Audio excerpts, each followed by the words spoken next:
So this stretch is called an elephant walk. It's specifically targeted to the hamstrings. What you'll need are just some yoga blocks.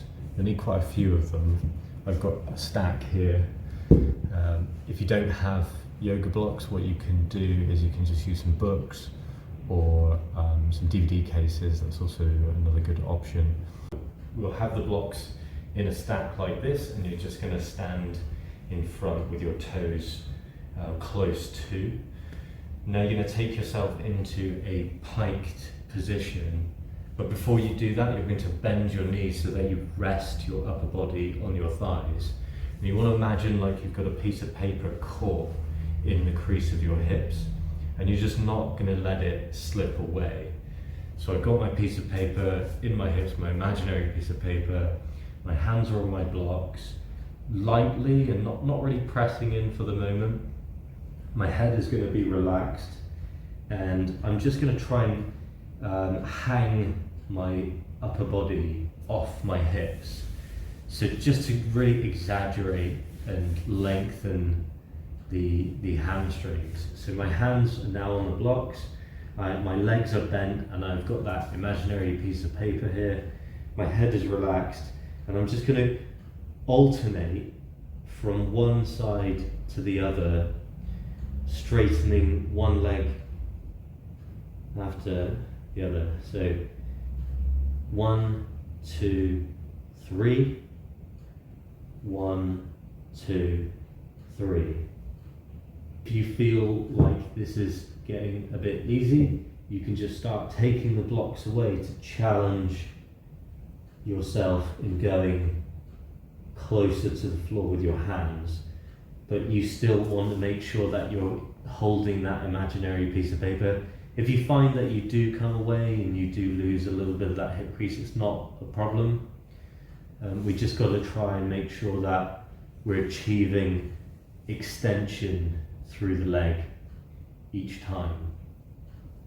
So when you get to the end of your working set, you might want to incorporate some other stretch techniques as like kind of little hacks to be able to gain more range quickly. So the first one is called overcoming isometrics.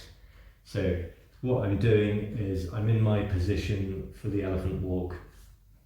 What I'm going to do this time is I'm going to straighten both legs, then I'm going to take a deep breath in and push into the block as hard as I can for 5, 4, 3, 2, relax, breathing out. On the exhale, I'm relaxing, not coming out of the stretch, staying in there, and repeating for about three lots, or depending on what your program is. So I'll go again. It's like I'm trying to push the blocks through the floor. 5, 4, 3, 2, exhale. Then if you feel like it's eased off a bit, you can take some of the blocks away. And then I'll go one more time. 5, 4, 3, 2, 1.